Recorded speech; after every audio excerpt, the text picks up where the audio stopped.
Valoriser le textile guinéen en lieu et place des toses portées par les diplômés lors des cérémonies de fin de cycle. Question qui mérite l'attention des hommes de culture, surtout dans le domaine vestimentaire. Nos reporters Faramba Magasuba, Fatoumata Ndiaye nous aident à mieux cerner la problématique. Suivez. La culture vestimentaire guinéenne tend vers l'oubli au profit de celle occidentale. Aujourd'hui, cette pratique s'est propagée en milieu universitaire, surtout lors des festivités de remise des diplômes aux étudiants sortant des institutions d'enseignement supérieur et technique du pays. Ne serait-il pas judicieux de valoriser nos textiles guinéens en lieu et place des toses qui sont une importation occidentale, une tenue qui est sans doute portée pour se protéger contre le froid. Dans les années 50-58 jusqu'en 60, et nous avons vu également la révolution au Burkina Faso, avec les Fani et tant d'autres. Même le président de la République porte le Fani.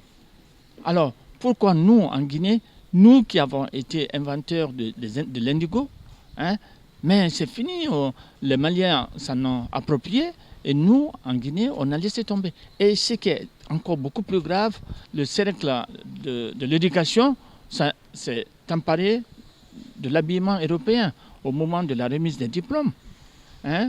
Tout le monde porte veste avec des toses quelquefois très mal cousues. Il faut que les responsables des universités, les responsables de l'enseignement supérieur s'approprient de cette idée que désormais, ce n'est pas une obligation, mais conseiller les responsables des universités pour qu'à la fin du cycle de formation, qu'on puisse porter de l'indigo.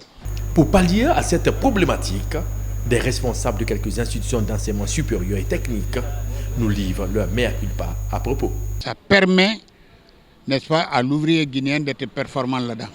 Et seulement les étudiants ne sont pas les seuls en faute dans ça. La valorisation ne vient uniquement que de nous les intellectuels, pour voir qu'est-ce qu'on peut faire pour ces ouvriers-là, ces tisserands-là qui passent tout leur temps à colorer, à tisser ces tissus et à trouver des colorants indigo et ainsi de suite. Et pour changer la donne, il s'agit de revoir au niveau des décideurs, qu'on décide un certain nombre de choses et qu'on influe les étudiants, qu'on leur dise vraiment d'aller vers ça et de connaître exactement qu'est-ce que nous avons besoin, qu'est-ce que nous avons pu faire.